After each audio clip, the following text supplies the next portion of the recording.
이 따뜻한 봄날에 여러분 하나님의 사랑이 더 충만하심을 믿습니다. 여러분 이제 꽃봉오리에 꽃망울이 이렇게 터지면서 꽃이 피는 걸 보셨습니까? 여러분 여러분의 마음에도 그리고 여러분의 삶에도 활짝 피는 꽃이 활짝 피는 그런 인생이 될 수 있기를 소원합니다. 여러분 하나님과 동행하는 여러분의 삶이 꽃길이 될 수 있기를 축복합니다.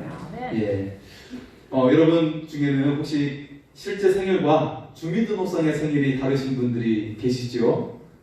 아마 많이들 계실 겁니다. 저도 다릅니다, 사실. 그래서 어떤 분은 이제 한두 달 차이가 나신 분도 계시고, 심지어는 1년이 차이 나신 분도 계실 거예요. 주민등록상의 생일과 실제 생일이 1년 이상 차이 나신 분도 계십니다. 그 이유가 물어보니까, 당시 면사무소 직원이 술이 덜 깨서 잘못 적는 경우들이 많이 있었더라고요. 술이 덜 깨가지고 자기 글씨도 못 알아보고 그렇게 했던 경우들이 많이 있었고요. 또 제가 어떤 데를 이렇게 신방을 가보니까 이제 같은 구역인데 언니와 동생이 같은 구역이었어요. 그런데 이름이 똑같아요. 언니와 동생의 이름이 똑같아요. 그분의 이름이 김옥순이라는 이름이었는데 친자매인데 왜 이름이 똑같냐 물어봤어요. 혹시 그 부모님이 그냥 같은 이름을 지어준 거냐 물어봤어요. 그런데 그런 것이 아니래요. 역시 면사무소 직원이 술이 덜 깨가지고 이름이 뭐더라 하고 기억을 잘 못해가지고 언니 이름을 그대로 올렸대요. 그 김옥순인가? 하고 그대로 올렸다는 거예요. 그래서 이름을 좀 바꾸시죠 했더니 그냥 이름이 좋아서 그대로 쓴다고. 더군다나 같은 구역이에요, 그분들이. 같은 동네 같이 살고 계신 분입니다. 여러분, 그래도 참 다행스럽지 않습니까? 출생신고는 했잖아요, 그죠? 참 다행스럽습니다. 그래도 한 개인이 사회에 살 수 있도록 출생신고는 되어 있기 때문에 정말 다행이라고 생각을 했습니다. 여러분은 결혼도 신혼 선고를 해야만이 효력이 있는 것이죠. 아기가 태어나도 출생 신고를 해야만이 효력을 발생합니다.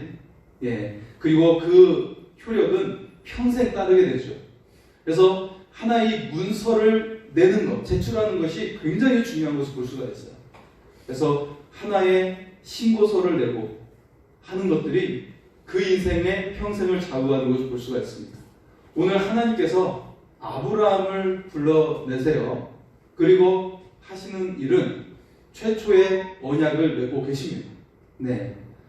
그래서 오늘 말씀뿐만 아니라 15장에서도 보면 구체적으로 그 계약서를 쓰고 계신 것을 볼 수가 있어요. 하나님께서 아브라함에게. 물론 앞에서 아담에게도 하나님께서 언약을 주셨습니다. 그리고 또 노아에게도 언약을 주셨어요. 홍수의 심판을 하지 않고 너에게 생육하고 번성하고 그렇게 땅에 가득하게 하겠다라는 그런 약속을 또 주셨습니다. 하지만 아브라함에게는 매우 구체적이고 특별한 언약을 주시고 계시는 거예요. 앞에 있는 우리가 지난주에 말씀은 노아의 홍수 사건이 있었죠. 그리고 노아의 자손들을 통해서 이 세상이 다시금 많은 인류가 퍼져나갑니다. 하지만 그들이 어떤 일을 했어요? 흩어지라고 하는, 생육하고 번성하라고 하는 하나님의 명령과 하나님의 언약을 어겼어요. 그래서 어떤 일을 저질렀죠? 바벨탑 사건을 일으키게 되죠. 바벨탑을 쌓게 돼요. 자신의 이름을 하늘에 내고자 하는 그 일을 하게 됩니다. 이 상황 속에서 하나님은 심판하시죠. 다시 한번 언어의 심판을 하셔서 흩어버리시고 그 가운데 누구를 불러내십니까? 아브라함을 불러내십니다. 아브라함을 불러내고 있어요. 왜냐하면 이 세상을 더 이상 다시 한번 멸망시킬 수 없으니까 이 아브라함 한 사람을 통해 하나님의 꿈을 이루고자 하시는 거죠. 지금 우리 시대가 노아의 홍수의 시대와 같고 바벨탑의 시대와 같아요.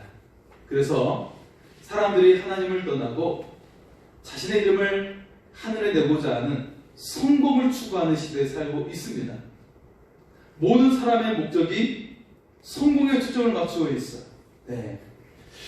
그래서 이와 같은 시대에 우리도 살고 있는데 이 시대에 하나님께서는 우리들을 부르고 계신다는 거예요. 아브라함을 부르시듯이 우리를 부르고 계십니다. 자, 그리고 우리를 부르셔서 하시고자 하시는 일이 무엇일까요? 그것은 바로 하나님의 언약의 백성이 되기로 하는 것이에요. 하나님의 언약의 백성으로 삼는 것입니다. 자, 그리고 이것은 세상의 차원과 다른 것입니다. 여러분의 이름을 영원하게 하는 거예요. 여러분의 이름이 이 세상 살다가 또 끝나는 것이 아니라 여러분의 이름을 영원하게 하는 것이고, 그리고 여러분의 축복을 뛰어나게 하시는 것입니다. 그래서 오늘 말씀의 제목은 아브라함과 언약 백성의 꿈입니다. 네, 언약 백성의 꿈이에요. 이것은 이 꿈을 다르게 말하면 축복이라고 할 수가 있어요. 여러분을 특별하게 만드실 이 약속을 붙잡으시기를 소원합니다. 여러분의 인생을 뛰어나게 하시는 이 약속을 우리가 붙잡고 나가기를 소원합니다. 자, 그래서 먼저 보면 축복의 통로가 되는 언약이라는 사실이에요. 우리 2절과 3절의 말씀을 보겠습니다. 2절과 3절입니다. 내가 너로 큰 민족을 이루고 내게 복을 주어 내 이름을 창대하게 하리니 너는 복이 될지라. 너를 축복하는 자에게는 내가 복을 내리고 너를 저주하는 자에게는 내가 저주하리니 땅의 모든 족속이 너로 말미암아 복을 얻을 것이라 하시니라. 아멘. 네, 여러분 어떤 존재가 되었어요? 하늘의 복이 임하는 존재가 되었어요. 그리고 그 복을 이 세상에 흘러보내는 존재가 된 줄 믿습니다. 할렐루야. 얼마나 대단한 존재입니까? 이것은 고대 사회에 있어서는 제사장이 왕의 역할을 같이 했잖아요. 왕이 제사장 역할을 같이 해서 나는 신의 아들이다. 예. 그래서 그 신적인 역할을 왕이, 제사장이 했던 것을 볼 수가 있어요. 그런데 이 역할이 하나님께서 누구에게 주셨냐면 바로 아브라함에게 주셨다는 거예요. 자, 아브라함이 하늘의 축복을 흘러보내는 축복의 통로가 되었습니다. 그런데 이 축복의 통로가 될 수 있었던 이유를 우리가 알아야 되는 것이죠. 어떻게 하면 이런 사람이 될 수가 있지? 나를 통해 내 가정의 축복이 흘러가고, 나를 통해 나의 자손들에게 하나님의 축복이 흘러가고, 나를 통해 내가 살고 있는 마을의 축복이 흘러가고, 어떻게 이런 존재가 될 수가 있을까요? 그 이유를 알 수가 있어야 되는 거예요. 이 비결을 알아야 여러분도 축복의 사람이 되는 것입니다. 그것은 바로 아브라함은 하나님께 예배하는 예배자였어요. 그는 가는 곳마다 하나님께 제단을 쌓고 예배하는 사람이었어요. 그리고 어떤 사람이었어요? 날마다 하나님과 동행하는 사람이었어요. 하나님과 동행하는 사람이었어요. 자, 이 비결을 우리가 알아야 되는 거예요. 어떤 상황에도 하나님, 제가 하나님께 예배하는 예배자가 되겠습니다. 하나님, 내가 어떤 상황에도 하나님께 등 돌리지 않냐고 동행하는 사람이 되겠습니다. 이것이 굉장히 중요합니다. 자, 여러분, 과거에 있었던 일인데요. 아프리카에서 한 남자가 시내를 구경을 하고 있었어요. 예, 이게 좀 과거에 있었던 일인 것을 생각하십시오. 자, 시내를 구경하고 있었는데 보니까 상점을 보고 놀랐어요. 실내에서도 환하게 빛을 비추는 전구를 보고 놀랐던 거예요. 어떻게 이렇게 빛이 나는 것이지? 그래서 우리 집도 좀 환하게 했으면 좋겠다 생각을 해서 전등을 하나 사가지고 집으로 갔어요. 그래서 집에다가 대롱대롱 매달아놨는데 어떻게 됐을까요? 불이 안 들어와요. 남자가 실망했어요. 아유, 불이 왜 우리 집에 안 들어와? 근데 마치 밑에 지나가는 다른 사람이 그 남자에게 말을 했어요. 여보게 친구, 전등만 있다고 불이 들어오는 것이 아니라네. 저 발전기에서부터 전선이 연결되어서 이 전구에 연결되어야만이 빛이 들어오는 것이라네 라고 말을 했습니다. 여러분, 그렇습니다. 오직 하나님만이 우리에게 축복 주시는 분이심을 우리가 믿을 수 있기를 소원합니다. 그런데 그 하나님의 축복이 우리의 삶 가운데 나타나기 위해서, 역사하기 위해서 무엇이 필요해요? 하나님과 우리와 연결된 전선, 통로가 필요한데 이것이 바로 무엇입니까? 믿음입니다. 믿음이에요.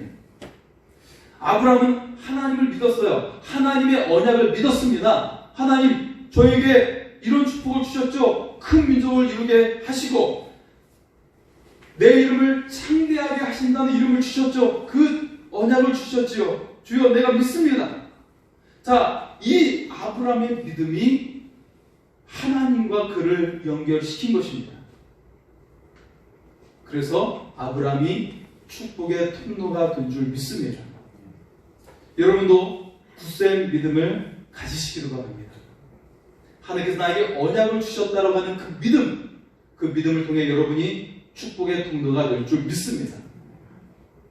자, 그런데요, 하나님께서 아브라함에게 이 축복의 언약을 주셨는데 여기에 그 전에 해야 될 중요한 조건이 있어요.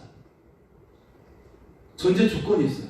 어떤 조건일까요? 1절의 말씀을 보겠습니다. 1절입니다. 여호와께서 아브라함에게 이르시되 너는 너의 고향과 친척과 아버지의 집을 떠나 내가 내게 보여줄 땅으로 가라. 이게 무슨 말씀입니까? 인간을 의지했던 것을 포기하라는 것입니다. 너의 고향을 의지했고 부모를 의지했고 친척을 의지했던 것을 떠나라. 예.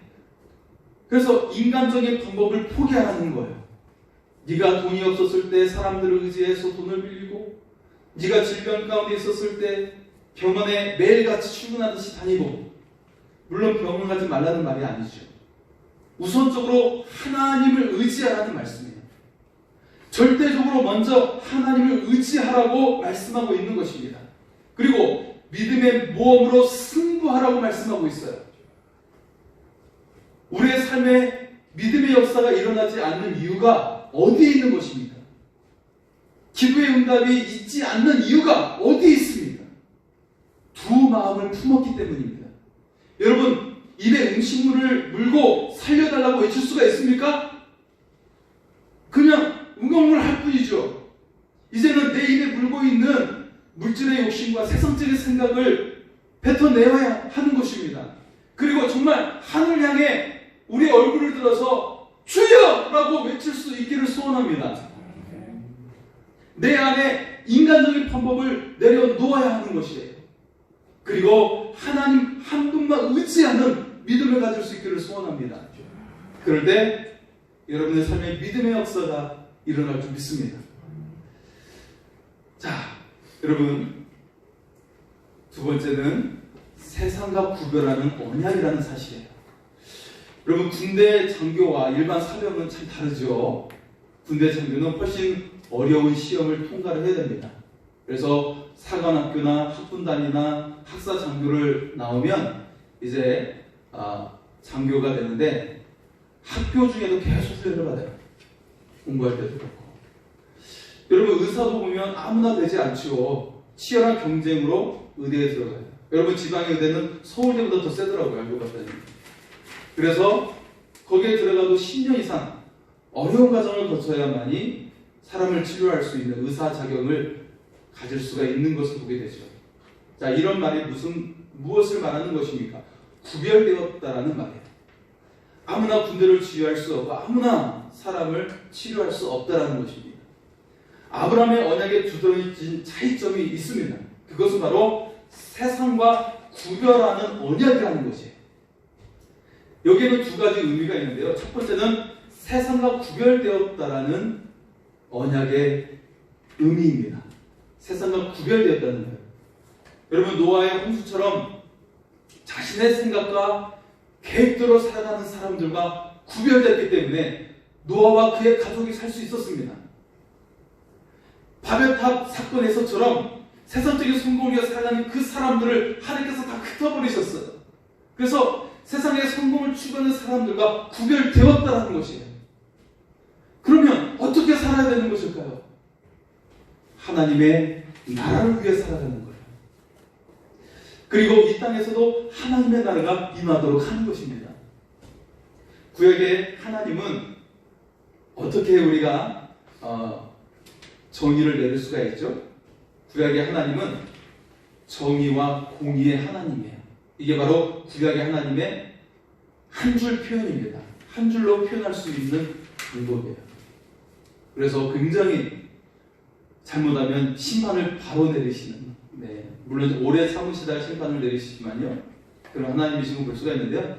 그런데 그 가운데 하나님께서 강조하신 내용이 있는데, 고아와 과부, 나그네를 보살피라고 강조하고 계십니다.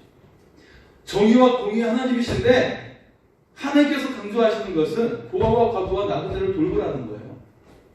사회에서 가장 연약한 사람을 돌보라는 것입니다. 그래서 왕은, 통치자는 자신을 절제하고 사회에서 연약한 사람을 돌보라고 계속 강조하고 있는 거예요. 자, 이 모습이 단편적으로 애국에서 노예되었던 하나님의 백성을 해방시킵니다. 그리고 나라를 잃고 포로되었던 그 백성을 자유를 주셔서 다시금 나라를 회복하게 하십니다. 이런 모습으로 하나님은 나타내는 것을 볼 수가 있어요. 여러분, 가난의 결박, 질병의 결박, 두려움의 결박에서 해방시키는 하나님의 손길이 임하기를 소원합니다. 그래서 우리도 하나님께서 이런 일을 하시는 것처럼 내 이웃을 돌보라고, 그래서 세상과 구별되라고 하나님은 우리에게 말씀하고 있어요. 우리의 이웃, 여러분의 이웃이 누구입니까? 도중받은 사람들, 어려운 사람들, 질병에 갇혀있는 사람들을 위해 우리가 위해서 기도하고 그들의 그 치유와 회복을 위해서 함께 우리가 기도할 수 있기를 소원합니다. 그리고 기도는 그냥 입술로 하는 것이 아니라 우리의 삶으로 나타나야 하는 것임을 우리가 알 수 있기를 소원합니다. 그래서 우리의 행동으로도 그들을 보살피고 돕는 것, 그리고 죄를 짓지 않는 것, 이것이 바로 세상과 구별되는 언약을 지키는 자임을 우리가 알 수 있기를 소원합니다. 자, 두 번째의 의미는 세상과 비교할 수 없는 언약이라는 거예요. 자, 유머인데요. 69번 버스가 사고가 나서 많은 사람이 죽었다고 합니다. 그 중에서 가장 억울하게 죽은 사람 3명이 있었다고 그래요. 첫 번째 사람은 졸다가 한 정거장 더 오는 바람에 죽게 된 사람이에요. 졸다가 미리 내렸어야 되는데 한 정거장 더 나가다가 사고 난 사람이죠. 두 번째 사람은 버스가 출발하는데 간신히 쫓아가지고 그 버스 잡아가지고 탄 사람이에요. 억울하겠죠. 또 세 번째로 억울한 사람은 이 69번 버스를 96번으로 잘못 알고 탄 사람. 굉장히 억울하겠죠. 잘못 타가지고. 인생이 여러분 허무하게 느껴집니다. 실제로 우리의 삶에 이런 경우가 일어나기 때문에 이런 유머가 있는 거예요. 지난해 단열 기도에 가수 윤복희 씨가 노래를 불렀습니다. 이렇게 여러분 이렇게 시작하면서 노래하는 거 있잖아요. 그런데 그 노래를 듣는데 너무 힘들어 보이셨어요. 코로나 때문에도 힘드셨겠지만 그 심적으로 그런 이야기를 했었어요. 코로나 때문에 힘들다 그런 고백도 하셨지만 세월의 풍파를 맞고 있는 모습을 보면서 굉장히 안타까운 마음이 들었습니다. 여러분, 인생은 정말 잠깐이죠. 세상의 언약, 세상의 성취는 잠깐입니다. 아무리 여러분 대그룹 회장이 돼도 여러분 그 말년에는 산소 호흡기를 끼면서 몇 년 동안 보내지 않습니까?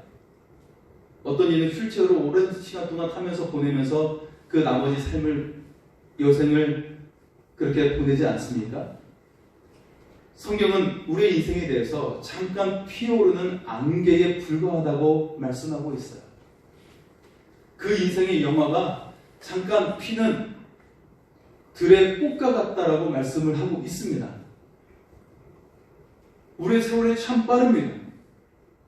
그리고 세상을 떠나는 날에 그 모든 것들을 다 보내어야 하는 것입니다. 하지만 하나님의 언약은 다르죠. 하나님의 세상과 다르다고 하는 하나님의 언약의 그 세상과 다른 세 가지의 특징이 있는데요. 그 첫 번째는 하나님의 언약은 이 세상에 한정되지 않고 영원함을 향해 나간다는 것입니다. 이 세상은 잠시 거쳐가는 것일 뿐 영원하신 하나님의 나라를 누리게 하는 것이에요. 이게 바로 하나님의 언약입니다. 그리고 하나님의 언약의 다름은 여러분의 인생이 한정되지 않고 여러분의 자자손손으로 이어지게 한다는 거예요. 다윗의 가문이 번창하게 하나님께서 약속하신 것처럼 그 왕위를 이어나가도록 약속하신 것처럼 자자손손으로 이어가게 한다는 것입니다. 그리고 하나님 언약의 세 번째 특징은 세상과 다름의 세 번째 특징은 한 달란트가 무한한 가치로 주어진다는 것입니다. 여러분 한 달란트도 엄청난 금액이죠. 일반 사람 20년의 연봉인데 이것을 계산하면 10억의 가치예요.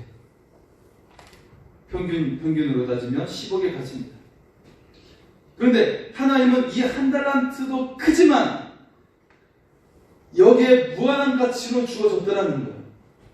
그 이상의 가치, 이거와 비교할 수 없는 가치로 하나님은 매기셔서 한 도시를 맡기시고 한 나라를 맡기십니다. 그래서 마치 다니엘과 세 친구가 그들이 뜻을 전하여 하나님을 섬겼더니 모든 다른 사람보다 지혜를 주셔서 어떻게 됐어요? 그 바벨론의 한 지역의 도를 섬기는 도지사처럼 큰 도시를 맡기는 역할을 맡게 되었다는 것입니다. 심지어 다니엘은 전체 나라를 책임지는 총리의 역할을 맡게 되었죠. 여러분 실제로 한 명의 성도는 한 도시를 변화시킬 수가 있어요. 바울이 에베소에 갔을 때 에베소는 우상으로 가득한 도시였잖아요. 그리고 소아시아의 수도였습니다. 큰 도시예요. 바울 한 사람과 그의 제자들을 통하여 에베소가 변화된 것을 믿을 수 있기를 소원합니다. 그리고 그가 고린도 교회를 개척을 했어요. 고린도는 이 고대 사회에 70만 명이 넘는 큰 도시였습니다.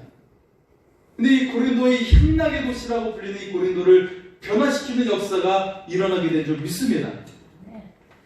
여러분 하나님께서는 여러분에게도 맡기십니다. 달란트를 맡기시는데 여기는 엄청난 그 무한한 가치를 담고 계십니다.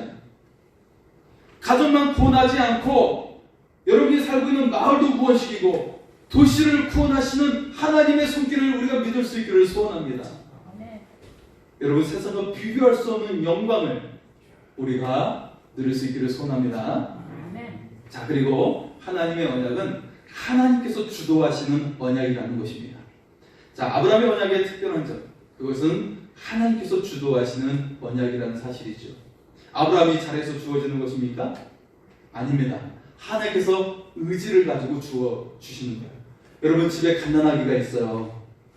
근데 갓난아기가 무엇이든 요구하면 밥을 주고 또 요구하면 기저귀를 갈아주고 응애 또 하면은 안아주고 재워주고 하지 않습니까?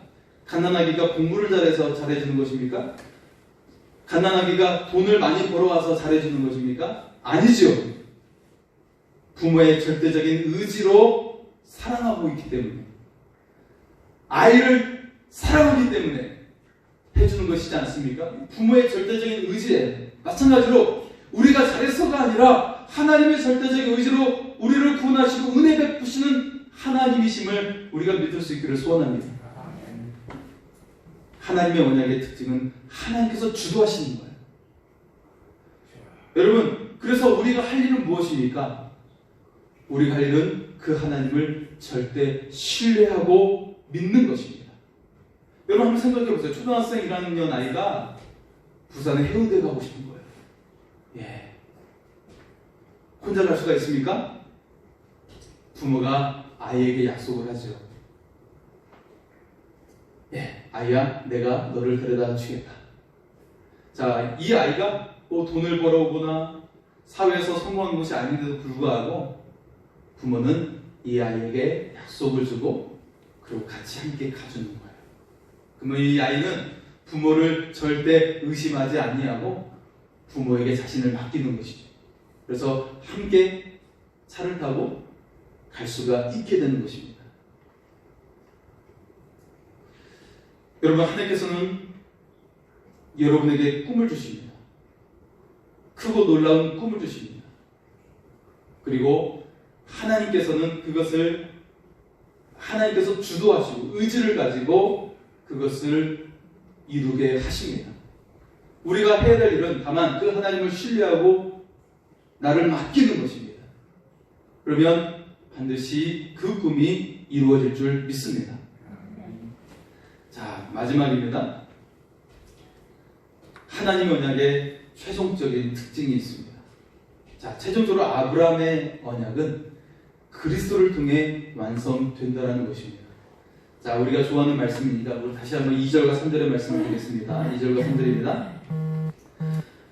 내가 너로 큰 민족을 이루고 내게 복을 주어 내 이름을 창대하게 하리니 너는 복이 될지라. 너를 축복하는 자에게는 내가 복을 내리고 너를 저주하는 자에게는 내가 저주하리니 땅의 모든 족속이 너로 말미암아 복을 얻을 것이라 하신지라. 아멘. 여러분, 이 약속이 어떤 내용들입니까? 이 약속은 예수 그리스도를 통해 완성되는 언약입니다. 하나님은 그리스도와 교회를 통해서 큰 민족을 이루게 하십니다. 지구촌 곳곳에 교회를 세우셨습니다. 예수 그리스도의 이름이 창대하게 되었어요. 또 그리스도를 믿는 자는 복이 되고 그렇지 않으면 저주가 심판이 임하게 됩니다. 땅의 모든 사람들이 그리스도로 말미암아 복을 얻게 되었어요. 이 말씀 그대로 그리스도를 통해 나오게 되는 것입니다. 오늘 여러분도 복된 자인 줄 믿습니다. 왜냐하면 예수님의 사람이기 때문입니다. 여러분이 복된 자인 줄 믿습니까? 예, 절반밖에 확신이 없으시네요. 여러분이 복된 자인 줄 믿습니까? 네. 여러분이 예수를 믿기 때문에 복된 자인 줄 믿습니다. 여러분 옆 사람에게 같이 고백하겠습니다. 당신은 복된 자입니다. 줄여서 옆 사람에게 이렇게 말하겠습니다. 당신은 복자입니다. 네. 강씨는 강복자이고 최씨는 최복자이고 김씨는 김복자예요. 여러분, 복된 자인 것을 믿을 수 있기를 소원합니다. 왜냐하면 예수님을 믿기 때문에 그래요. 그러면 오늘 2절과 3절의 약속이 여러분의 약속인 것을 믿을 수 있기를 소원합니다. 아브라함의 것이 아니라 여러분의 것임을 믿을 수 있기를 소원합니다. 하나님과 동행하는 것이 복입니다. 세상의 재물이 복이 아니고 세상의 성공이 복이 아니라 하나님의 자녀가 되는 것이 복입니다. 하나님과 함께하는 것이 복입니다. 하나님의 생명을 전하는 것이 복입니다. 한 이야기를 하고 말씀을 마치겠습니다. 어느 목사님의, 미국에 계신 목사님의 이야기인데요. 그 목사님은 이미 2 아이가 있음에도 불구하고 한국 아이를 입양을 했어요. 자, 어릴 때 입양을 했고 입양했다는 사실을 이 아이에게 말해 주었어요. 그러면서 나는 너의 아빠이고 이 집에 있는 모든 것은 다 네 거야 라고 말을 해 주었습니다. 하지만 이 아이는 집에 온 지 3년이 될 때까지 냉장고의 문을 마음대로 열지 못하는 거예요. 그 모습을 보고 늘 목사님과 그 사모님은 마음이 안타까웠어요. 이 아이가 늘 물어보고 나서야 냉장고 문을 여는 것이에요. 너무나 마음이 아픈 나머지 그렇게 하지 않아도 된다고 마음껏 네 마음대로 열어도 된다라고 설명해 주었어요. 그런데 그렇게 하지 않는 거예요. 3년이 지난 어느 날이었습니다. 이 아이가 처음으로 묻지 않고 냉장고 문을 여는 것을 보게 되었어요. 그리고 그 순간 목사님 부부는 아이를 안고 눈물을 흘렸다고 합니다. 그리고 그날도 하나님께 기도할 때는 하나님께 너무나도 감사해서 눈물을 흘렸다고 합니다. 여러분, 냉장고 여는 것이 얼마나 어려운 일인데요. 우리 집 아이들 그냥 묻지도 않고 이것저것 열면서 다 먹더라고요. 여러분, 하나님 앞에서 하나님의 마음이 이렇습니다. 하나님은 여러분의 가장 좋은 것을 준비해 놓으셨어요. 그리고 하나님의 것이 다 너희의 것이라고 우리가 말씀하고 계십니다. 그런데 우리는 저 구석에 있는 아주 작은 것만 만삭거리면서 우리는 늘 머뭇거리고 있고 추정하고 있는 것입니다. 여러분, 하나님은 가장 좋은 것을 예배해 놓으시고 또 우리에게 언약의 백성으로 삼아 주셨습니다. 더 이상 이제 머뭇거리지 마시고 주저하지 마시기 바랍니다. 그리고 하나님의 있는 것을 누리시기 바랍니다. 하나님과 함께 생명의 삶을 사시기 바랍니다. 그리고 이 생명의 삶을 또한 함께 이룰 수 있기를 소원합니다. 이 시간 하나님께 찬양하며 나아갑니다.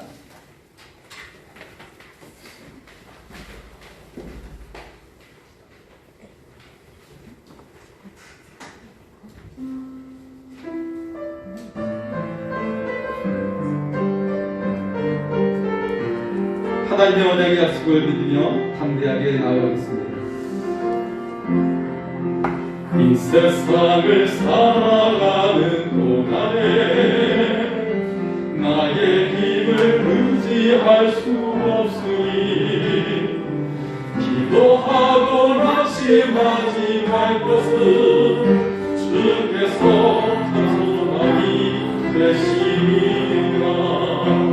하나님의 꿈이 나의 비전이 되고 예수님의 성품이 나의 인격이 되고 성령님의 권능이 나의 능력이 되길 원하고 바라고 기도합니다. 주의 길을 걸어가는 동안에 세상의 것 의지할 수 없으니 감사하고 낙심하지 말 것은 주께서 자기 꿈이 되시니라. 하나님의 꿈이 나의 비전이 되고 예수님의 성품이 나의 인격이 되고 성령님의 권능이 나의 능력이 되길 원하고 바라고 기도합니다. 우리 일어나셔서 기도하겠습니다.